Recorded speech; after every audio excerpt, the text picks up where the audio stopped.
something happens, right? When you walk in a room and you act like you own the room without doing anything, but the way you carry yourself automatically sends a message to other people in that room. It doesn't matter what you feel inside. People can't see your insides, right? So cool, you're afraid, fine, but walk straight up, shake people's hands firmly, look them in the eye. If all you're saying is your name in a meeting, say it with confidence. Oh yeah, I'm Nicole. Is different than, good afternoon, Attorney Nicole Martins. Nice to meet you.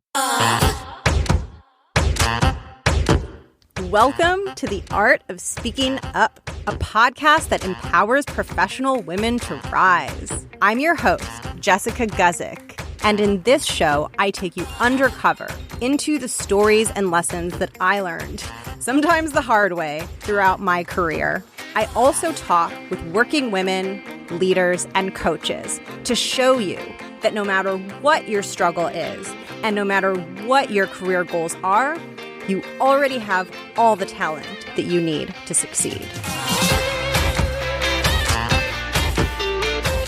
Welcome to season 2 of the show. It feels so good to be back after the break. I miss talking with you every week, but I am so excited to be kicking off this season with a very special conversation that I had with today's guest, Nicole Martins. Nicole is incredible.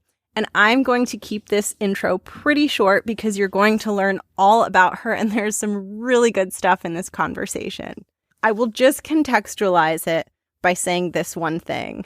I started this show because I wanted women to feel like anything was possible for them.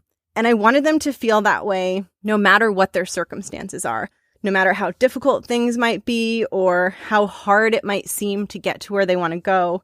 Because I believe that when things get hard or when we're feeling stuck or we're feeling like we've hit a rock bottom, those are the situations where our power has a chance to emerge. It's not about the times when we're flying high and our career is going so well and we're getting all of the things we want. It's the times when we feel like we've been knocked out and thrown on the ground and everything inside us wants to give up. But somehow we're able to tap into this little glimmer of optimism. It's like a little spark inside of us that says, maybe I can lift myself up from this. And even though we might want to stay on the ground after we feel like we've been knocked down, we know that we have the strength within us to lift ourselves up and keep moving forward. That is what this conversation is about. I was blown away by Nicole. And I think you will be also. I'm so excited for you to meet her. And with that, let's get into the conversation. The first thing I wanted to ask you is to introduce yourself. So tell listeners who you are and a little bit about what you do. Sure. My name's Nicole, and I'm an attorney. I specialize in estate planning and civil litigation. It's been a long road to get here, but I'm really excited to be here. And if there's anyone I can help along the way or kind of give some pointers, I'd be more than happy to do that. I have a feeling that there are a lot of people that you can help along the way. And you have a little bit of an atypical career story or career journey. And so I would love for you to share more about it, maybe starting with where and how you grew up. Sure. So my parents are actually originally from Brazil. So they came here. I was born here in the U.S. and my parents did a lot of really immigrant related type jobs traditional jobs. They did a lot of cleaning jobs and some painting. So we had a really simple and humble upbringing, but it was a household that was full of laughter and jokes and a lot of love. And there was a lot of, we believe in you and you can do this. And we came here to give you a better life. And it's so hard to talk about this part of my story, because my parents have since passed. It's been several years, and it doesn't matter how long it's been. It is still so hard to talk about because I miss them and I love them and I try to honor them in everything that I do for all the efforts and the sacrifices that they made. It's a lot of great memories too, but it's still just really tough to talk about. So now that we got that out of the way. Yeah. Well, it sounds like they shaped such a huge part of not just you, who you are, of course, but how you think about yourself. Yeah, I mean that's a perfect description of it. I mean, really everything I am, I feel like is tightly woven into who they are and what they wanted and what they wanted for me. So it's a huge part of my story. It's something that I always look at to kind of keep me going. Mostly in a happy context. I mostly laugh and joke around a lot when I think about my parents, but it's also sad to me. So sometimes I cry as a result as well. I'm a human, right? I'm a human being. And so it is what it is. I agree fully. And I actually think, one reason that I'm very grateful and appreciative of your openness and your willingness to share this is because I think a lot of the times when it comes to talking about our careers and career advice, we really do separate what's going on maybe a personal level from all of the advice and all of the discussion around going after our dreams and what it takes to get there. And I think sometimes we're doing ourselves a disservice in doing that.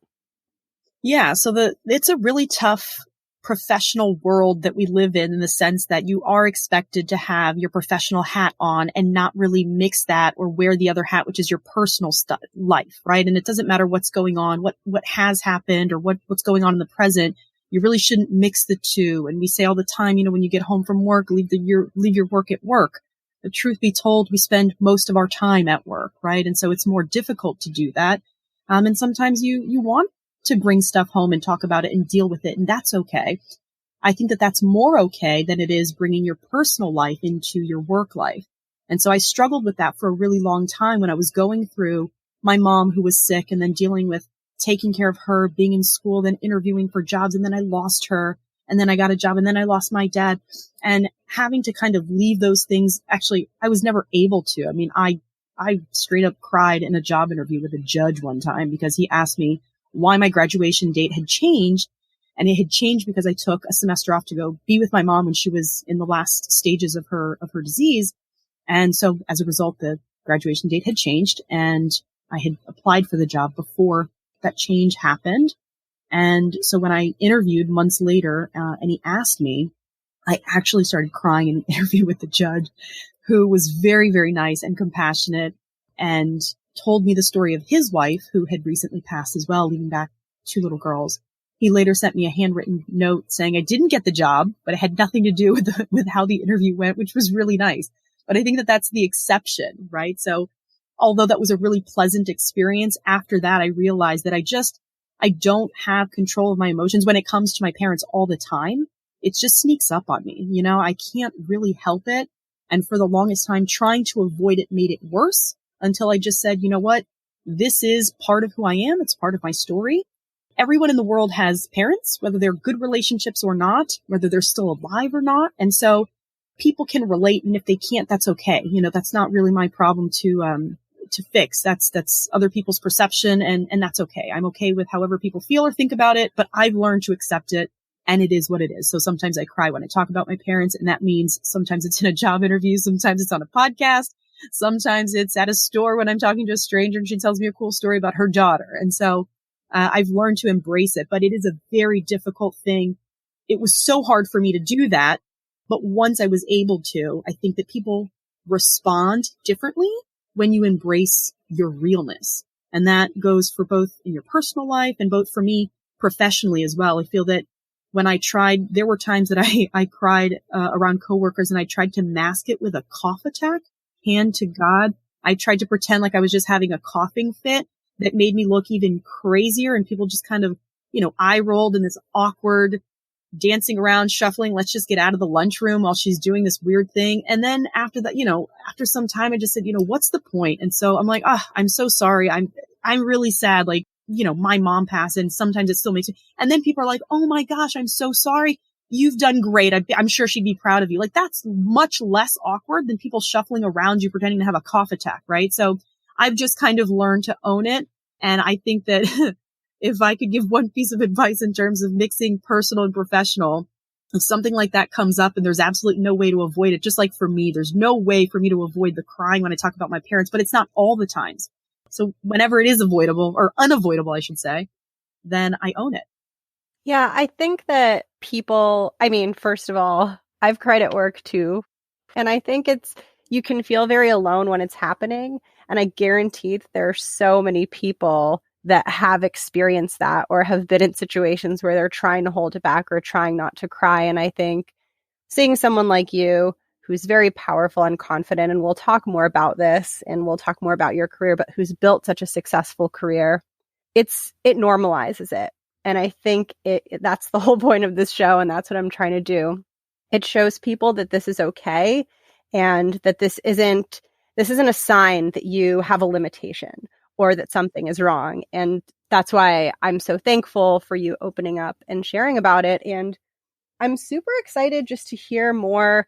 I want to talk all about your experience in law school. And I also want to talk about your upbringing and how you built your career largely from the ground up. Like, you didn't have so many of the privileges that a lot of people have with parents who have kind of walked a similar path to their kids and can really push their kids along and give them like the fancy education and all of these things. And it seems like you had some evolution and a moment where you started to realize that those things were accessible to you, even though you didn't necessarily have some of those privileges. And I would love to hear about that.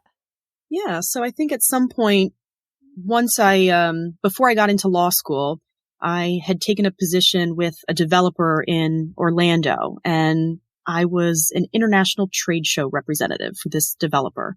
And so I got to travel all around Europe, basically brush elbows with some really, really wealthy people that had $1 million, $2, $3, $4, $5, $7 million to invest, didn't really know what to do with it. And my developer had me going to these trade shows to try to recruit and entice, these investors into investing in his development in Central Florida. And I was really, really, really excited about the opportunity to travel and see the world, because I had traveled, but not nearly as far and wide as the countries I'd be seeing on that year trip or employment. And so I was excited about that, but I was absolutely terrified because I never had really met anyone that was wealthy or had any kind of conversations with them. And here I was going to try to tell them, come back to Orlando, meet my boss and invest all these millions, which seems so unreal to me, right? Coming from such humble beginnings, and I was just out of college. So I really didn't have any exposure to this level or this sophistication of people.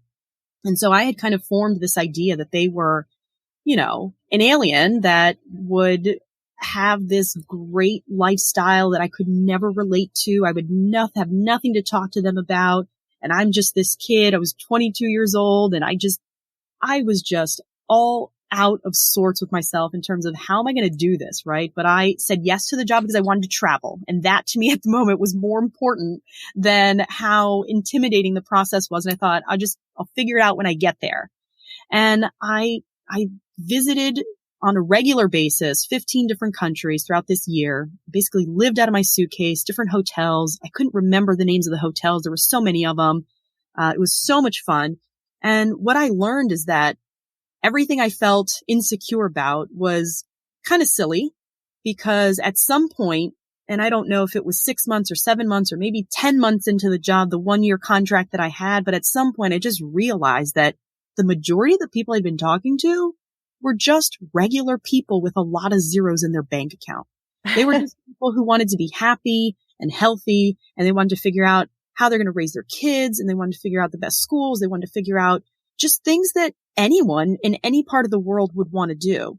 And so that to me normalized, like, oh, okay. I mean, they're wealthy people, but they're people, period.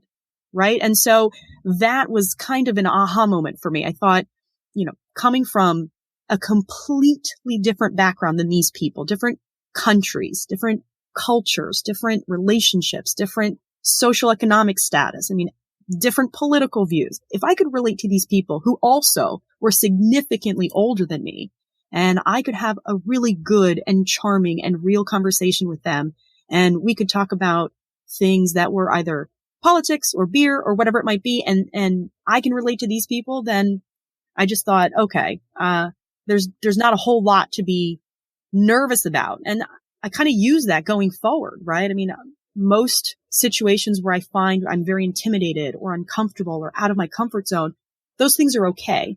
And you acknowledge that. At least that's what I try to do. I acknowledge those feelings. I don't just brush them under the rug and think, oh, you're silly, you're crazy. I don't berate myself for feeling those things. I acknowledge them and I just go on and do what I need to do anyways. I think that shift of like when you stop seeing yourself as different, or when you stop thinking like, oh, this way of being or existing is somehow not accessible to me. I think that's so important because when I think about closing the gender gap, right, more female leaders, more women at the top, we need more women to see that as available to them, regardless of their starting point, right? If it's only an elite subset of people that feel like they can rise to the top, that's not enough, right? That's not going to get us there. And so I think it's really powerful to hear how you were kind of able to see yourself differently. And that's something that I really wish upon as many women as possible, which is to see that what might feel not possible or not accessible actually could potentially become accessible. I agree. I think there's no disputing the numbers and the studies that have been shown of women in leadership position versus men in leadership positions, right? But also that that's changing. And I think that that's important for so many reasons. One of the things that you touched on, right, that women need to see this as accessible as possible for them. But even if there wasn't a visual representation of this, if there's an internal shift and an internal belief and desire and want to do that, it can absolutely and will absolutely happen. I'm nodding my head so vigorously right now. I'm in total agreement. I'm curious then how you found yourself with the decision to go to law school from that other position that you were just talking about. Well, actually, I was supposed to go to law school and not take that position. I had applied, but didn't get into the schools that I wanted to go to. So as a backup, I thought, well, I'll just travel for a year. I'll reapply next year. So I kind of always wanted to go to law school. So when I was a kid, my mom did a lot of housekeeping work and she had lots and lots of multimillionaire clients, right? So she was kind of the head boss of the maids of the house, if you will. And so during the summers, I would go and spend the summers at these magnificent homes with 15 bedrooms and 2 yachts parked out back and just really, really neat experiences. And the butlers and people, I would kind of just boss around as though I lived there. I did not. And it was a lot of fun, right? I mean, the pools it was like a little mini theme park in the backyard with slides and stuff. So it was a lot of fun for me. But my mom always made a point to say, this guy is a doctor and that house over there is a teacher's house. She did, not just multimillionaire clients. She had other regular everyday clients as well. And this guy over here is an attorney, and the attorney was like the nicest guy I'd ever met, who had a jar filled with dollar bills and coins. And every time I'd come over and he was home, or if he knew I was going with my mom, he would specifically call and instruct me to take out however much money I could fit in one hand. And for, 5, 6, 7-year-old, that was a lot of money. And so he was the coolest guy ever. And I thought, well, what does he do? And I was, he's a lawyer. What kind of lawyer is he? He's a trial lawyer. I'm like, okay. And that's it. That's kind of how I decided I wanted to be a lawyer, because this really cool guy with an amazing house who let me take handfuls of money from a jar. That's how I decided I wanted to be an attorney. I had no idea at the time what that was, but I just stuck to it, right? And that was kind of the visual representation of success that I had at a really young age. And as time went on, I understood more of what attorneys did. So in high school, I was actually in a magnet law school program because I wanted to continue on that path.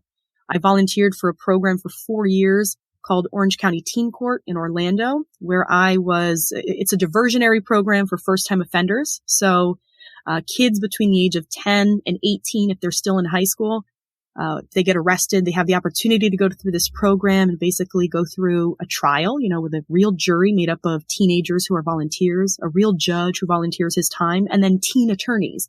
And we were also volunteers. And so I was a teen attorney for 4 years.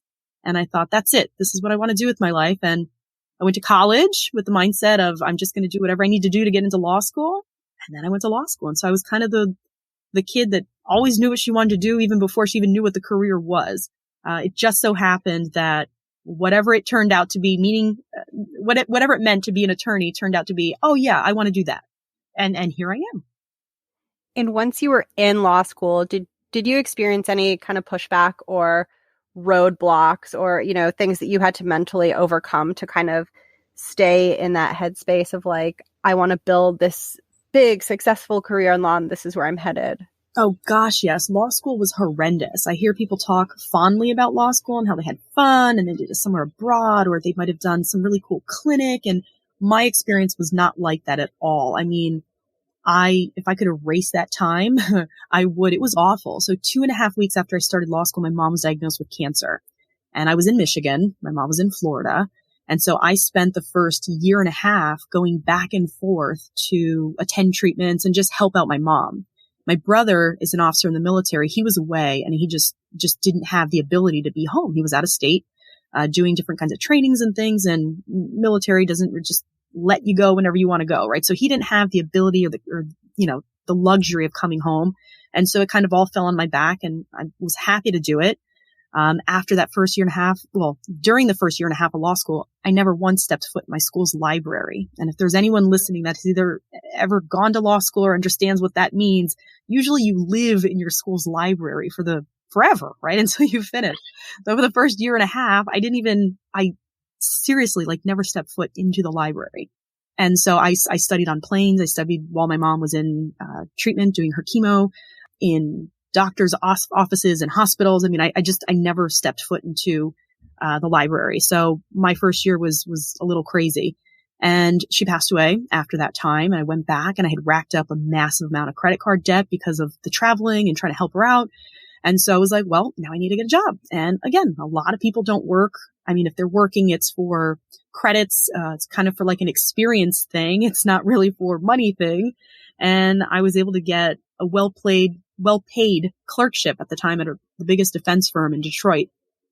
And I worked making, I can't remember, it was 15 or $17 an hour. But at the time, back in 2010, 2008, 9 or 10, that was big money, and especially for someone who hadn't had an income for some time. So I did that, and that was really hard. I worked on the weekend, or I took classes on the weekends and at night, and worked basically 30 hours a week while still going to law school. So that was really hard. Right at the tail end of my law school career, I mean, it just gets better and better. I'm laughing because it's almost surreal hearing myself tell the story out loud. At the tail end of law school, I was married while I was in law school. I got divorced, and it was a nasty divorce. And that was difficult, right? But I survived that. And then just when I thought I was coming up for air, and I was just trying to figure out, okay, let me take the bar, and am I going to take it in Michigan? Am I taking it in Florida? And just really trying to decide what I was going to do with my life. The next big step anyways, after the divorce, my dad died. And so just to mix things up even more, and I was just like, all right, I'm going to go back home. That's what I'm going to do. I packed up. I put everything I could fit in my car. I drove. I only stopped for gas. I came to Florida. I was able to get a position at a in-house counsel at an aviation company. It's actually a Brazilian aviation company. And it was a great experience, but I just needed to get my foot back in Florida. And so that's what I did. It wasn't really what I wanted to do, and it wasn't what I dreamed of doing, but it was kind of a means to an end. And once I settled in Florida, and I kind of regrouped from everything that had just happened, I was like, all right, I'm going to sit and I'm going to take the bar, and I passed. And then it was time to figure out what I'm going to do for work. And, people were telling me I was crazy thinking I was going to make the amount of money I wanted to make. And I thought, nope, you guys are crazy. I didn't have the litigation experience other than the clerkship that I'd done in Michigan, but not as an attorney. And I was applying for positions that were way over my level of experience. And I didn't care. So I knew that I couldn't compete with people that had gone to local or Ivy League schools, some really good local schools like University of Miami, University of Florida. Those are amazing, amazing schools. I couldn't compete with those because I didn't do very well in law school, because as you can imagine, my focus was on a whole lot of other things and not my education. I managed to scrape by with B-, C+ average, which for me generally would be pretty crappy. But again, considering everything that I dealt with, I take it and I wear it as a badge of honor today. And kind of a side note, I didn't for a long time. I was very ashamed of the fact that I wasn't, a really, really great, stellar student in law school, because I know I was capable of being, but I just cared more about my mom and then the divorce that I was dealing with, and then my dad. My school just wasn't a priority. And when I finally acknowledged that, and I just changed my perspective. I thought, well, man, I went through all of that and I still got B's. I got an occasional A's too. I booked one class in law school, and I passed. I did pretty good, better than some other people who claim to have studied. I'm like, okay, not so bad. And so that's kind of the twist that I put on it because that was the reality, right? And so rather than go into interviews and hang my head low and say, oh, I didn't go to an Ivy League school and I don't have a 4.0 GPA or a 3.5 and, all of these, woo is me stories. I went in and one interviewer asked me, he's like, well, what do you have to say about your grades? And I told him, I said, I'm damn proud of them. And he kind of looked at me like I was an alien. And I told him, I said, well, the reason I have those grades and the reason I'm proud of them is because, and I told him the story, what I just told you guys, right? A year and a half in, or 2 weeks in, my mom got diagnosed. I spent the whole first year and a half commuting. Then I got a job. And when I look back, I realized that it was really, really hard. And I wanted to quit several times and I didn't. And I still managed to book a class. I still managed to get a couple of A's and mostly I did above average. I'm really proud of that.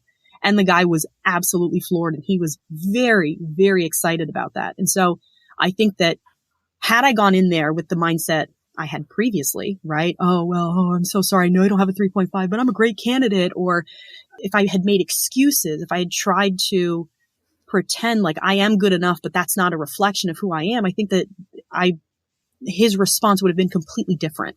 Right. But, again, I just like I own the tears of when I talk about my parents, I owned my pretty mediocre grades in some really extenuating circumstances. And I own the fact that I'm proud of it. A lot of people don't go around saying they're proud of C's, but I am because of how I earned those C's, And I think that has been for me, one of the biggest lessons is really just being authentic and owning it. And so I think when I changed my mindset, it definitely changed how people saw me and treated me as well. It's so interesting because not only did you own it, but you said you were ashamed of it at first. Like you did have this element of like, you had to push yourself up that hill and see that story differently. And I think that that's so powerful because I think a lot of times we take the negative story as true. We take for granted that it is what it is. And I think it takes a shitload of courage to be like, actually, this isn't the story. And I'm going to go in here and speak about this with confidence. That's harder than going in and sticking with the old narrative. And I wonder what inside you kind of made you do that. And I'm just fascinated by that shift. I think that, and I mean, I can only speak for myself, but I don't want to feel ashamed of something that is just part of life, right? I mean, death, divorce, sadness, missed opportunities, or you do something wrong, whatever it is, like that's part of life. Bad decisions, bad investment decisions, bad relationship decisions. That's all part of life. And I've always said, I don't want anyone's pity, despite everything that I've gone through and how limited my circumstances were growing up. I don't want anyone's pity because I feel like it's the most useless feeling ever, right? It gives, it offers nothing. So I don't want pity. And I think with that in the back of my mind, rather than have a narrative that sounds maybe like I'm looking for some pity, right? Like, oh, I didn't get the 3.5 and I didn't do so good, and trying to please and turning that around by, oh, but I'm going to be the best damn associate you've ever seen. It doesn't feel real. And I think that it's important to be real. It's so easy, especially in a professional environment, to put on this facade all the time of what you're supposed to be or what you think the employer wants, but the employer is a human being too. So is the judge that yells at you. Like, you don't know what he's going through. So is the partner who seems to be like a big jerk, but turns out he's just got a whole lot of insecurities that you've, come to understand. And then it's just, you don't take it so personally anymore. But before you come to those realizations, I think more than anything, realizing that your experiences are just part of life and it makes you real, owning that. I think other people immediately identify with that because maybe they're in a position of power and they're meant to be a certain way, or they think they're supposed to be a certain way. When someone knocks them into reality, it's just something everyone can relate to.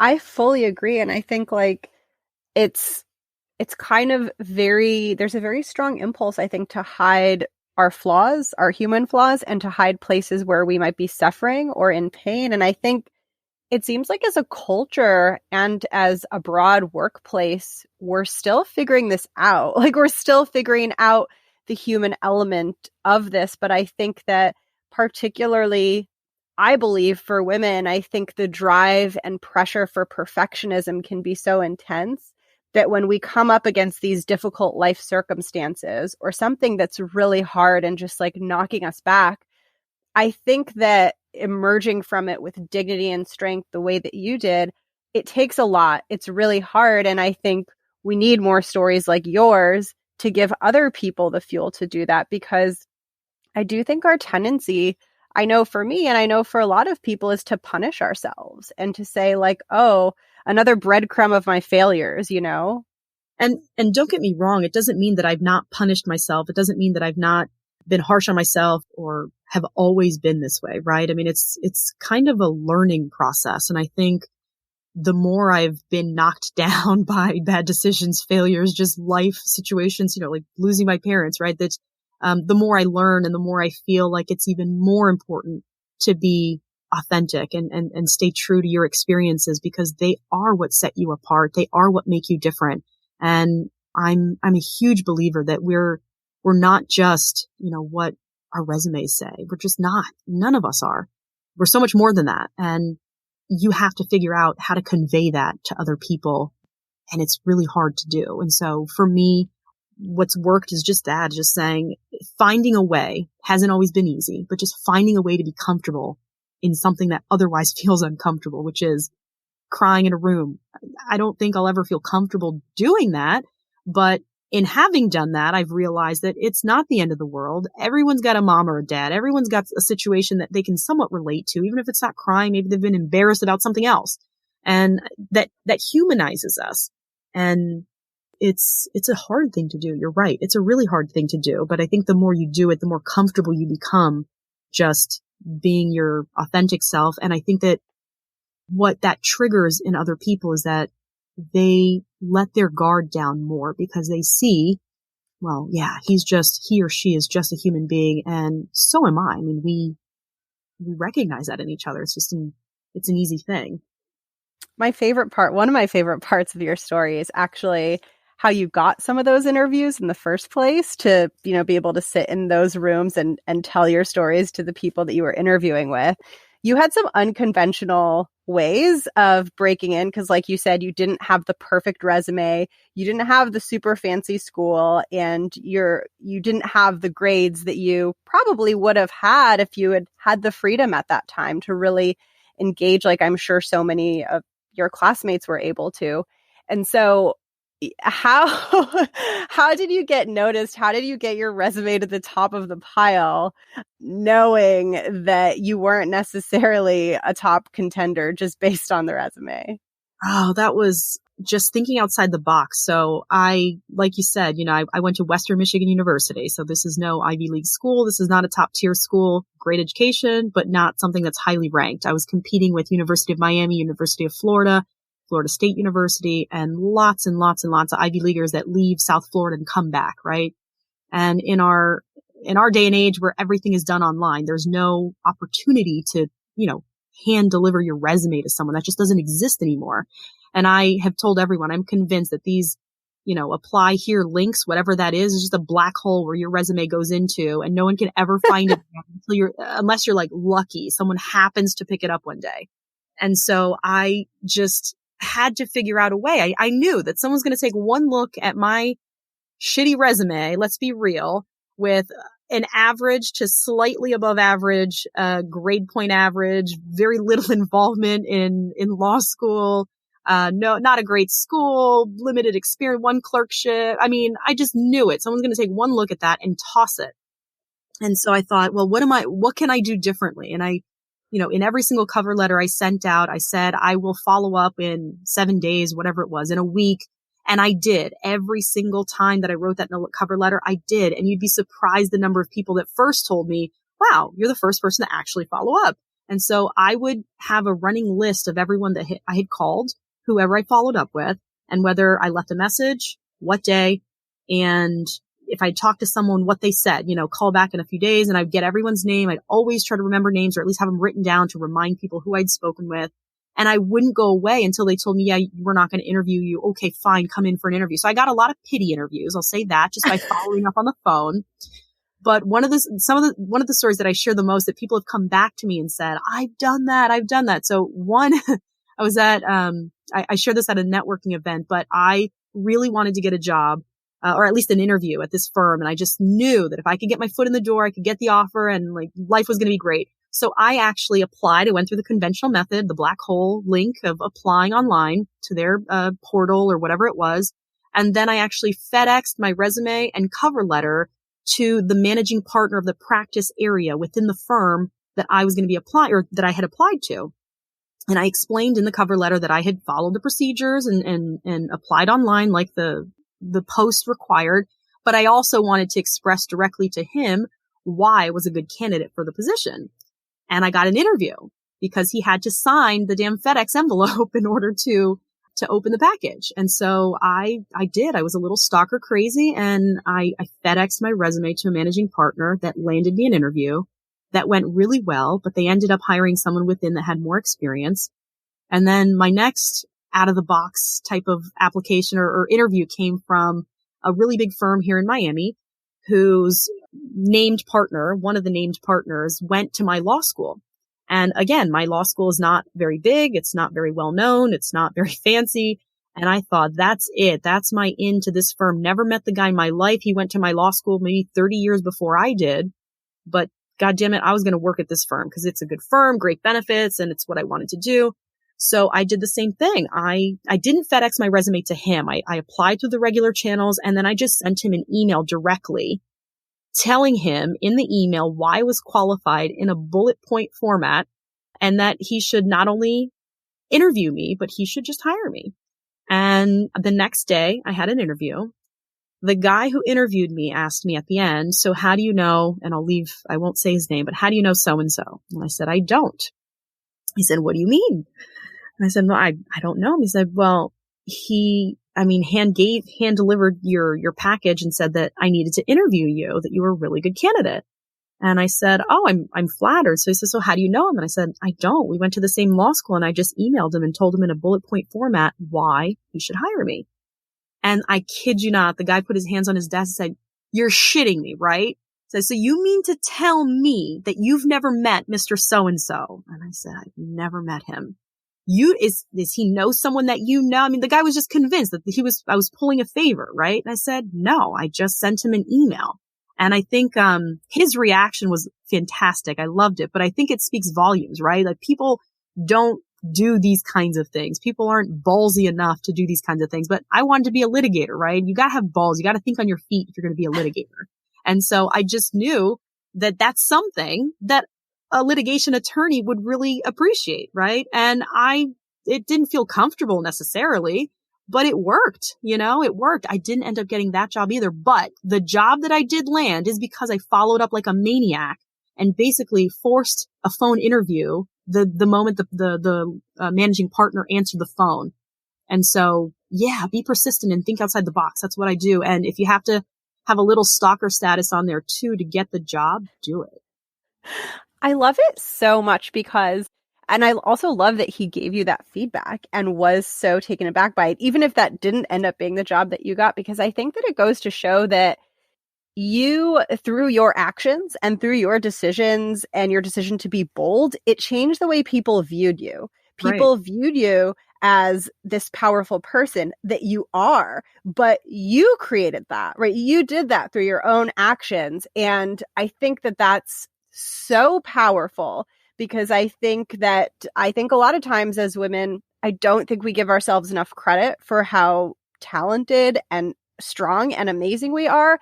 And I don't think we're as prone to be a squeaky wheel sometimes as our male counterparts. And I think when we start doing these things, I mean, your story is really proof to me that the world responds and that there is so much power in our hands to propel ourselves forward. Obviously, the external environment has a lot of growing to do, but it's just incredible to see that when you give yourself that fire and you tell yourself, I am worth it and I'm going to do this, it changes the way people view you.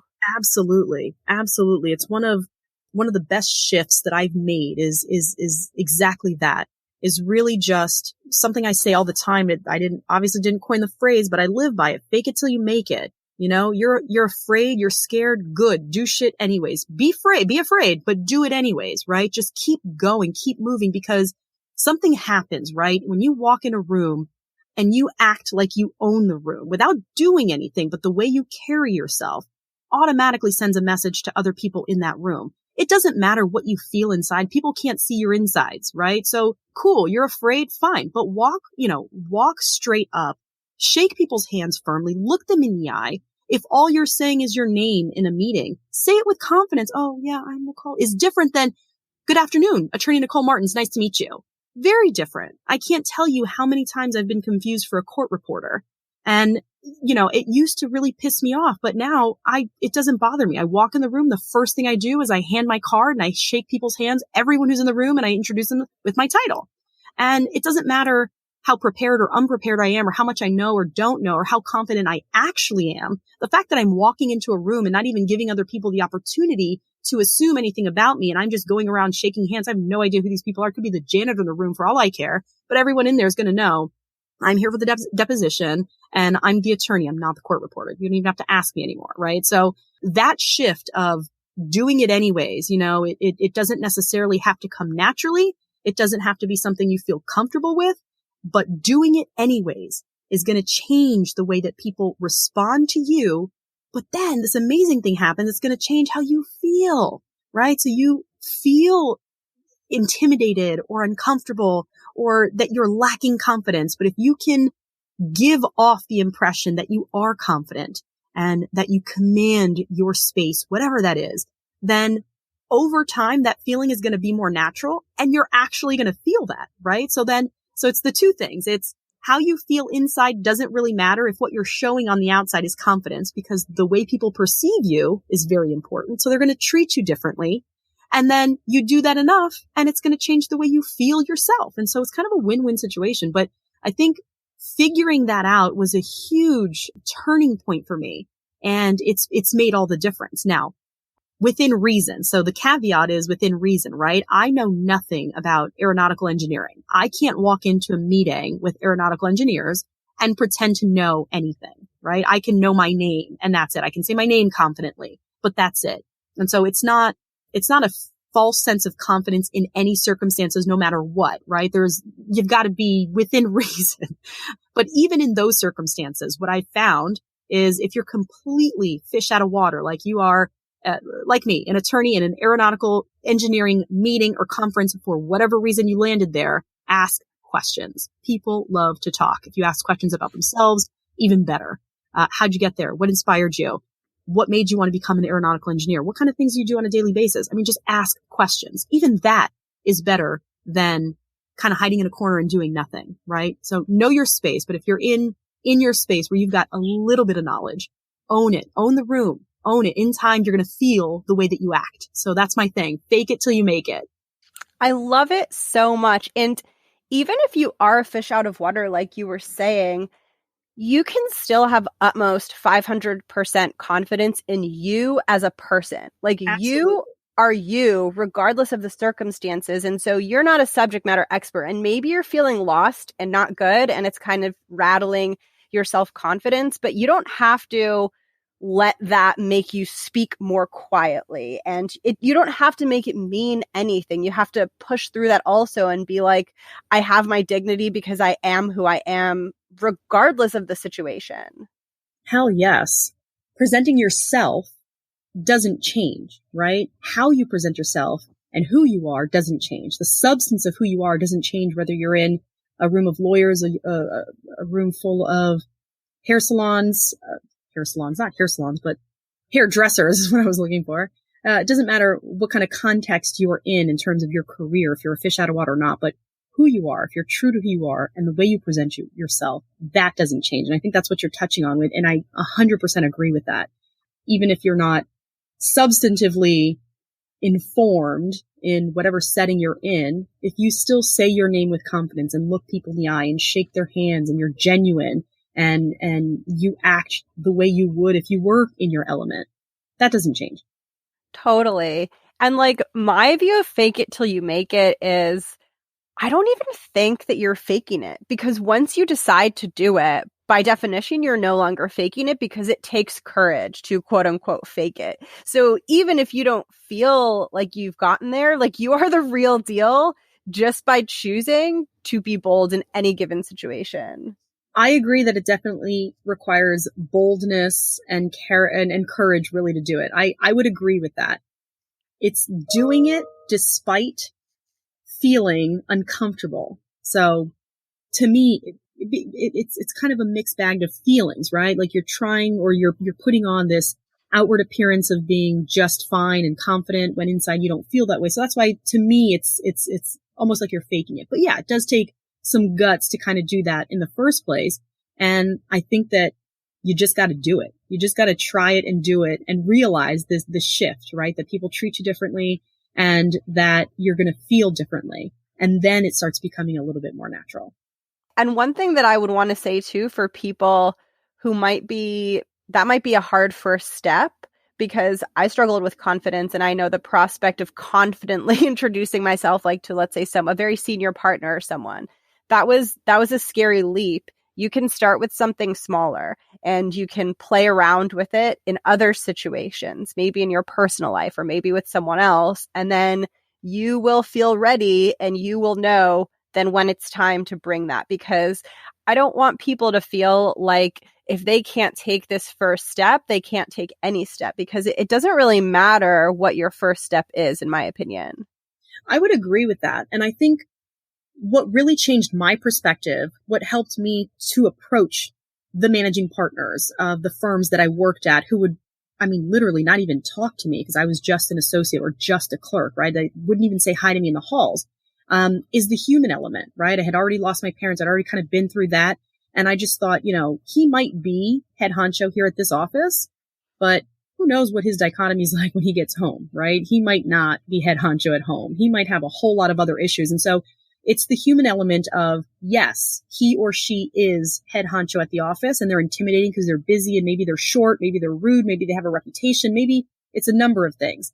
But at the end of the day, that guy still goes to the bathroom like you and I. He still eats like you and I. He still has a lot of the same concerns and worries and issues to deal with in life, in his everyday life, that a lot of other people have too. And for me, I've just kind of been able to see that immediately, right? Yeah, he's a senior partner, and he's known for throwing books and being a jerk, but I've done nothing to him, and I'm going to give him the benefit of the doubt. I'm going to say hi. I'm going to walk in and talk to him because I actually need to talk to him about a case. And if he's dismissive or rude or whatever, that's his problem. It's not mine. But he, aside from being a partner, is just a human being. Absolutely. Yeah. I had a realization too. I realized, like, passing people in the hallway at work, some people I would say hi to. And then if they were like too senior or too powerful or whatever, I wouldn't say hi. And if you think about that, that's really absurd. Like, if you're walking down the sidewalk saying hi to everyone, would you say hi to some people and not others? No, right? And that mental shift is so powerful. It's a mental shift. It's the best way to describe it, Not to say that there's never a moment I'm intimidated, or there's never anyone no, those things still happen, right? But it's like I said, I move forward anyways. I'm afraid, I'm insecure, I don't really know what this guy's going to do or say because he's got a reputation and he yelled at me last week. Well, too bad. I got to talk to him this week, and it's a new day. So let's just get on with it. And if he's going to be rude or nasty or not acknowledge me, then that's okay. That's not my problem. I've done nothing. He's a human being like me. Maybe he's dealing with something that, is beyond his control. But I don't think it as being powerful. I just think of it as being human beings that I'm just trying to relate to. And in my circumstances, it's just they're in fancy suits most of the time, but doesn't mean anything. Yeah. Fancy suits, maybe slightly fancier office, bigger office. Right. Great. Before I get into the listener question, I wanted to ask you to just talk about how your career evolved since landing that initial position and where you are today, for anybody who's in your field who might be interested in hearing how you progressed. Sure. So I was a trial attorney for a number of years. And after I had my daughter, decided that I wanted to go a different route. And I don't think that was very well received at the firm that I was at, because I was making a lot of money for the firm. was working like 17-hour days, 5 days a week during trials, 7 days a week easily.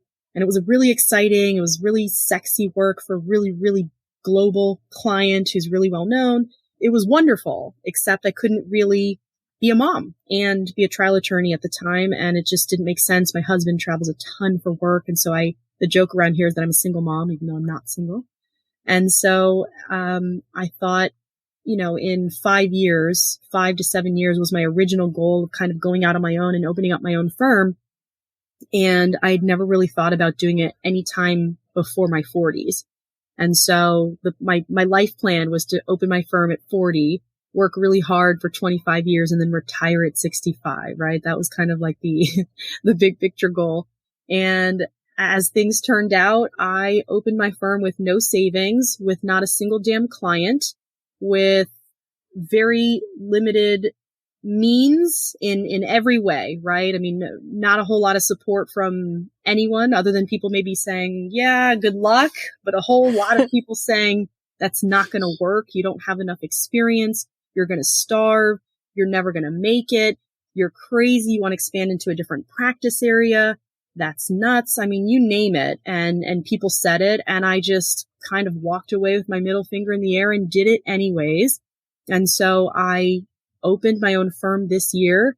I'm looking to get staff because I'm really busy and I'm having a blast. I'm able to pick up my daughter every day from school. I still work a lot. I work late at night when she goes to bed and on weekends if I have to, but I'm doing it for me.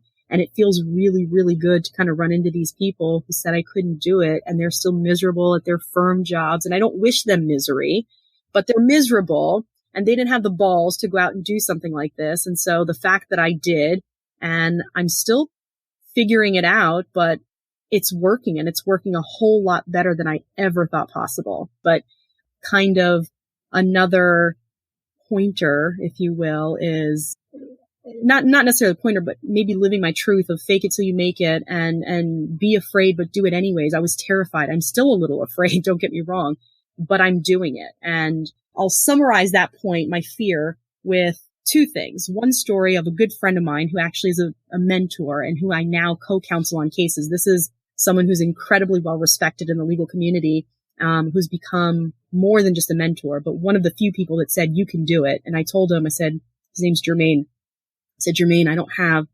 $1 to buy anything. I leased my firm computer. Okay. I didn't have money to buy a computer. And he said, he does rock climbing, right? He's an avid rock climber. And he said, sweetheart, you don't need a net. There's this famous rock climbing guy. I don't know who he is, but he said this guy, climbs all kinds of peaks and valleys and he doesn't use a net. Well, he was going to rock climb, I think somewhere in the Grand Canyon. And the local government said, no, you can't do it without a net. You've got to have a net for security purposes in case you slip or something and we don't want you to die. And the guy had to go through some extra channels to not get the net. And he said, I prefer that because if I have a net, I'm not going to be as careful in my placement of my hands and feet because I'll know that I'll be all right. If I don't have a net, I'm going to give it my all and I'm going to be hyper focused. So he said, girl, you go on and do your thing. Screw the net. And so that's it. No net. Sometimes, you're more focused and more resourceful and you make do with what you've got and you don't have the safety or comfort of an extra bank account or a safety net. You kind of have a history of trailblazing in your career and doing the impossible. And I will say, as someone who went to law school and has had some exposure to the legal field, I think it's one of the hardest fields to break standards and barriers. It's not as flexible and entrepreneurial as the business world. So the fact that you've been able to do all of these things is particularly impressive as a lawyer. Thanks. It is hard. It's a rough field. It's a lot of grit. You gotta be committed, not just interested. And, you have that litigator side to you, the lawyer side, you're gritty, you go for it. And it's also very special to see that you acknowledge your emotions and, you've been through a lot of really difficult things. And I think seeing that duality and seeing that polarity and seeing the strength and the fire and the intensity and also the sensitivity and the emotion we need more female role models showing us all of that, because there are just way too many that are giving us like one dimension or maybe 1.5 or 2 dimensions, right? And we're not, a lot of us, I know for me and a lot of women, we're not seeing the kind of role models that are inspirational to us, that we see all of ourselves in. And so it is really special for me, and I think for a lot of people who are going to listen to this, to see all of that and say like, yeah, I can be feisty, I can be all of these things, and I'm also human, and like through feeling my emotions and actually doing that authentically, that builds my strength. And we don't have enough of that narrative out there. And so it's one that I'm really overjoyed to hear. Thank you. I agree. I think that there's a lot of one-dimensional role models, right? Or polar opposite types of role models. And I think it also serves people to grab what is useful to them from several different people. There's nothing wrong with that. And I'm not trying to be anything to anyone. I'm just trying to be better for myself. I really, really try to be a better version of myself all the time. And for me, that means being more authentic and acknowledging, all of my flaws and everything that's come along my way, because it's the makeup of who I am. And I was not able to really be anything of substance without actually acknowledging and owning that stuff, right? I wasn't my authentic self, which made me look or feel insecure. And when I started owning my crying about my parents, or not having, a stellar academic record, or I dropped the ball. I've done that a lot of times. And I've always said, even if I'm not sure if I'm wrong, I'll take the blame. If I'm wrong, I immediately try to find a solution to make it right, whatever that might be. And I don't just come to a superior, to a client, to a boss, to my husband with a problem. I try to come with the problem, and here's what I'm going to try to do to fix it. And then on top of that, well, not on top of that, I would say, but if I'm not in the wrong, and I know I'm not in the wrong, I'll go down swinging. I mean, I'll lose a job, I'll lose a client, I'll lose whatever over it, but I'm not going to admit to something I didn't do. And I think the only way to really get there is to be real and authentic about your shortcomings and embracing them, but also understanding and respecting your strengths as well. Absolutely. You just articulated that so perfectly. And I think you and I have a really similar view of that. So it feels good to hear you articulate something that is often just like a blurb of thoughts in my mind. I'm going to ask you the listener question, and then we'll do the closing questions. I'm super excited for this. So the listener for this week's episode asks, my manager, who is a friendly middle-aged man, sees himself as a mentor figure to me. But his mentorship feels to me like mansplaining, especially because I know exactly what I'm doing and know that I'm doing it well. I also feel like I have to suggest things to him multiple times before he listens. And then most of the time, my ideas are twisted so that they become his ideas, which are then suggested back to me. I can't definitively say this is a gender issue, but I also don't see it happening with my male colleagues at the same level as me. I would love any advice on how to handle this. Sincerely, losing patience. This is great. So first of all, I love the fact that she says, I know exactly what I'm doing, and I know that I'm doing it well. That to me says she's confident, and she acknowledges her strengths, right? She's respecting the fact that she's got these strengths, and whoever the manager is potentially taking credit for her ideas. My biggest thing is to be authentic. In a situation like that, I would say, George, that's a great idea. It sounds a lot like the one I had last week or in the last meeting. Can you help me understand how it's different? And I think if the response, first of all, my experience has been in very similar situations, when you're that forthcoming, they kind of lose their bearings, right? Oh, well, and it becomes them trying to explain how it's different or why it's different. And that becomes interesting because that's telling, right? If they don't really have an answer, they're doing exactly that. They're just trying to take credit for your damn idea. So let them know that it's your idea. Have them explain why it's different in a nice way, right? You don't want to be combative, but just be genuine. Like, that sounds a whole lot like what I said in last week's meeting. Help me understand how it's different and see what the response is. Let him figure out what he's going to tell you. And if it is different, acknowledge that it's different and perhaps better. There's nothing wrong with that. You know what? I hadn't thought about it, but I think that it makes the original idea a whole lot better because, right? Or I still don't understand, but it seems like we're on the same page and we think we have a lot of the same ideas. I mean, maybe he won't be open to admitting that he stole your idea, which is a probable scenario, right? In that case, there's nothing you can do. You're not going to fight him on it. I would just say, okay, well, it sounds like we're on the same page. It sounds like we think alike, and just kind of move on. But every opportunity that you can to remind, and again, in a professional, we're not talking, I don't suggest it in a catty way or that's my idea. No temper tantrum throwing, but just a genuine, hey, man, that sounds like my idea. Tell me how it's different, or what do you think we can do to make it better? And if they come up with some other version of your idea, then that's great. That's what teamwork is about. There's nothing wrong with that. But I think that you are a confident person. You know that what you're doing is you're doing it right and you're doing it well. So if your manager is coming to you with your ideas kind of wrapped in a red bow instead of a green bow, the one that you presented it in, tell them you realize it's the same damn bow, just a different color. I don't know if I have like some unhealed wounds against the male species, but like hearing you talk about like painting him into a corner just like made me feel really good. I love it. I don't know where that's coming from. Well, that's so disarming for them. Like, they don't expect it. They're not, I can't say it never happens, but I would say, I would go out on a limb and say it rarely happens, right? Because as women, just generally the narrative is to just play nice and you don't want to ruffle feathers and you just want to just get through the day, and men and their egos, we just know that they have them and you got to cater to that. No, hell no. If you have an idea, if it's a great idea and he's using it, it's not meant as, again, it's not meant to be a combative thing. It's really just meant to be, help me understand. And if you can come across sincerely in that way, and I probably couldn't do that, so I'd have to step away, take a few breaths before I was over my rage. And then take a moment if you have to. But then when you're able to be sincere, then ask.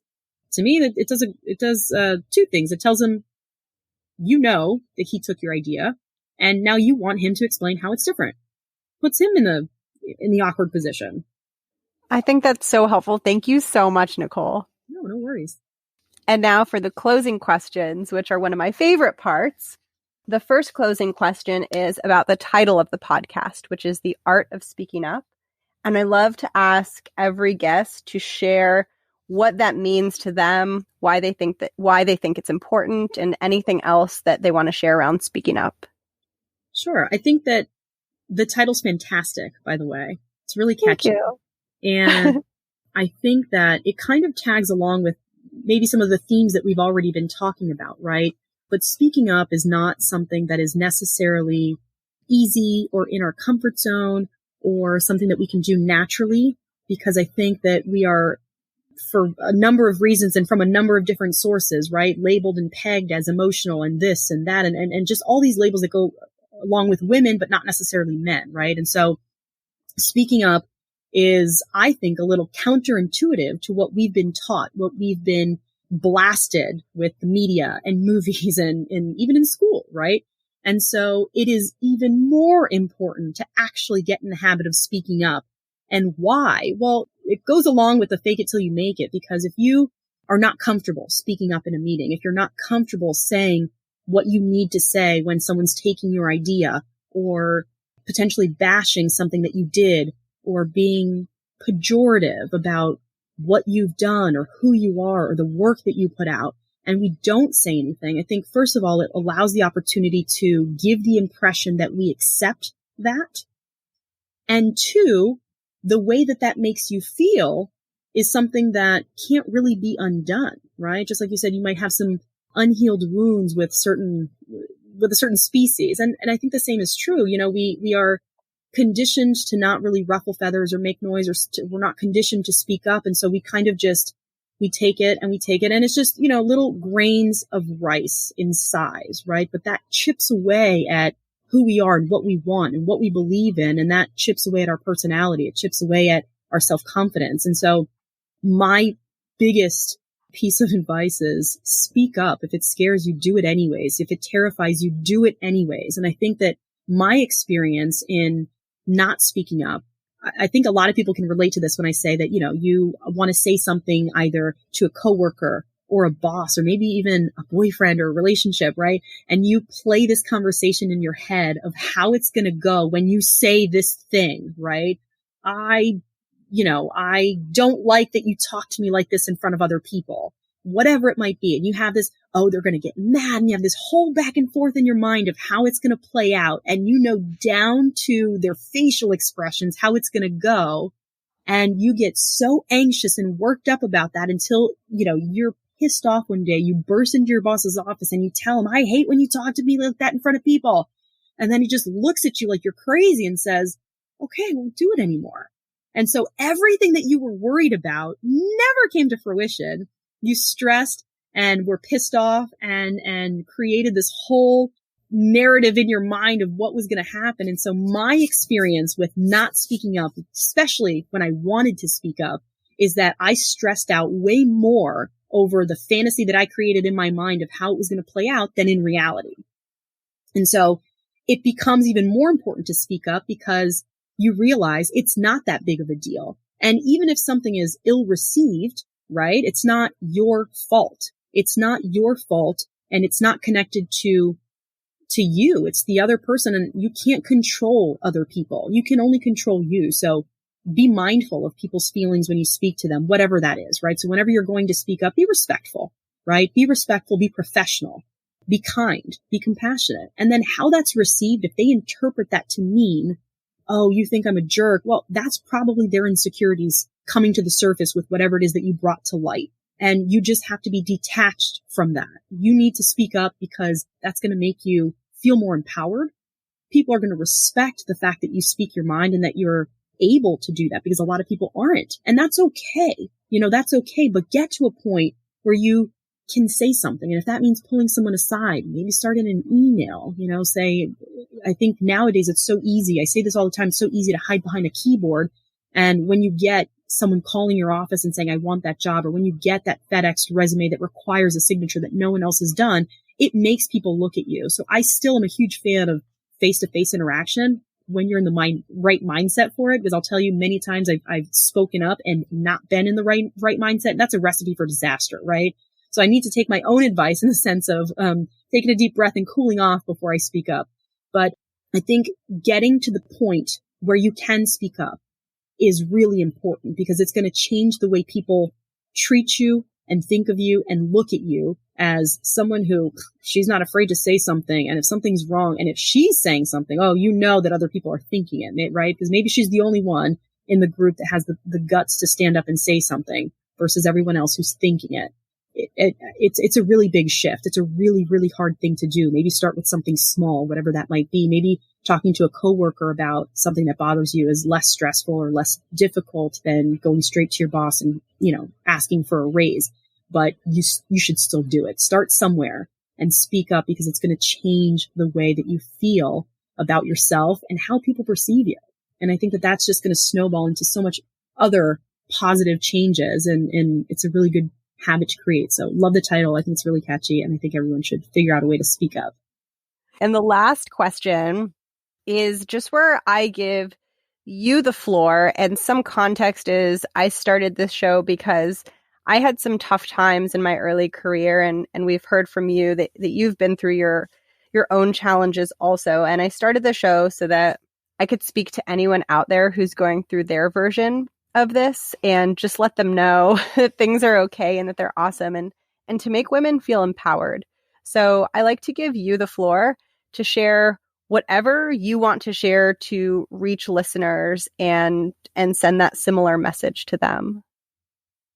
So I think something I say all the time is be afraid and do shit anyways. And so I'm a huge fan of Elizabeth Gilbert, who's the author of Eat, Pray, Love and Big Magic. And she's just overall an incredible writer and human being. And I love her to pieces. And I don't even remember if it was something she wrote or if it was a podcast of hers that I listened to. but it resonated with me so much. And I think that she articulated it in a way that I had been feeling, but couldn't put words to it, right? Which is this being afraid, acknowledging your fear, but doing shit anyways. And so the analogy she used is so perfect. So she said, when you're afraid, whatever that might be, whether it's in your personal or professional life, you have to acknowledge it. You can't just brush that under the rug because our feelings are all there for a reason, right? They serve their purpose. Her fear and what she advises, and this is exactly what I've been doing, but without having this vivid analogy in my mind is, the fear is allowed to be in the car with you. At most, your fear is allowed to sit in the passenger seat, but the fear is never allowed in the driver's seat. So in other words, be afraid, but keep driving, keep moving forward, and don't make your decisions based on your fear. Acknowledge it. Give it its space because it's there for a reason, but keep plowing forward. And that resonated with me so much. I think that before I even knew about her, before I heard or read, this piece of hers, I had kind of done that already, but I had never really thought of it that way. And I kid you not, in my day to day, when I'm stuck with crap, I really don't want to make that call. I really don't want to do this, or I'm terrified about this hearing because I've never had this kind of a hearing before. I know I'm qualified. I know I can do it. I'm like, okay, I'm afraid because it's my first time. And this is really scary because I could lose a whole lot of money for my client if I don't get this right. But I'm going to go in as freaking prepared as I possibly can. I'm going to do everything in my power to be on my A game. And I'm going to do it anyways. I will go in with fear, but I won't not do something because of it. Right. And so I think that that's super important. So be afraid, but do shit anyways. Just acknowledge your fear, but don't make decisions. Fear can't make the decision for you.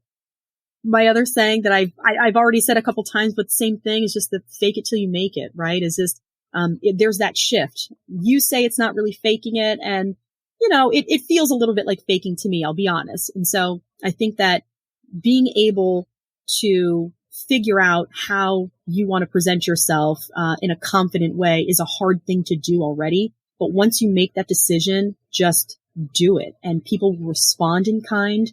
And over time, you'll feel different about it too. And then 2 more points I want to make that to me have served me really well. One being the power of our thoughts, right? And I think that everyone listening, every single person, every single woman out there is far more powerful than she thinks she is. And we're really, really more powerful than we give ourselves credit, really through our thought process, right? And so I look back, I was preparing for this podcast and I was looking back, and if I had a graph, right, a chart where you see a line for the stock market, right? The stocks maybe are really low. They start climbing. Maybe they plateau, they tank. When I look back on the graph, that line of my life, I see that I was really, really low for a while when I thought that I couldn't be more than what I was born into, right? I couldn't be more than just the kid of immigrants who were cleaning people. I couldn't really do a whole lot. And I feel like that thought process of this is kind of where I am, I lived at that level.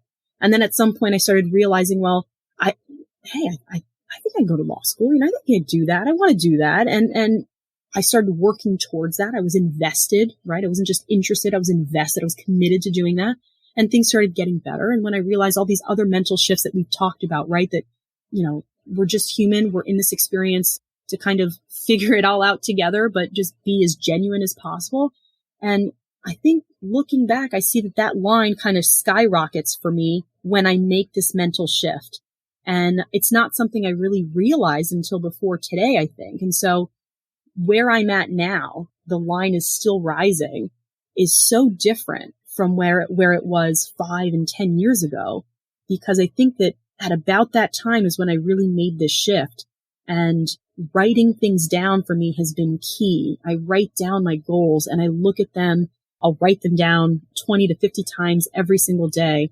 And one thing I forgot to mention, but earlier in the podcast, we were talking about our first job. So when I landed my first job, everyone thought I was crazy for asking for the salary I wanted because I didn't have the experience. And I wrote down 55 times for 8 months straight what I wanted my salary to be. And I ended up getting my first job at exactly that amount, which was almost $35,000 higher than anyone I knew with better grades and from Ivy League schools. And so I think that there's so much power in our thoughts. There's so much power in what we believe and then what we write down and set out to accomplish. And that's not something you need any resources for other than a pen and a piece of paper. That's it.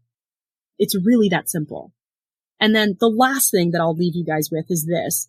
Find something that, whether it's an activity, a mantra, an exercise, that inspires you and that you can do or take a glance at. And that's the one thing that kind of propels you forward.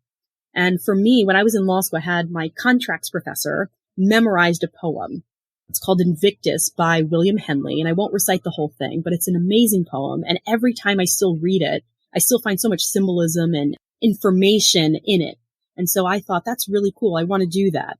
And I memorized it because it was so powerful. And this particular professor, when she gave this speech in our class, was right when I had lost my mom. And so it was like the one thing that helped keep me going, because I thought, man, I need something to hang on to, right?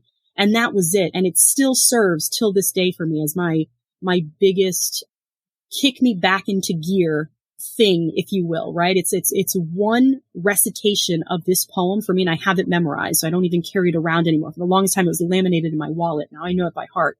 But the last two lines are, to me, just the most powerful. And I'll share that with you. It says, I am the master of my fate. I'm the captain of my soul. And that's everything to me.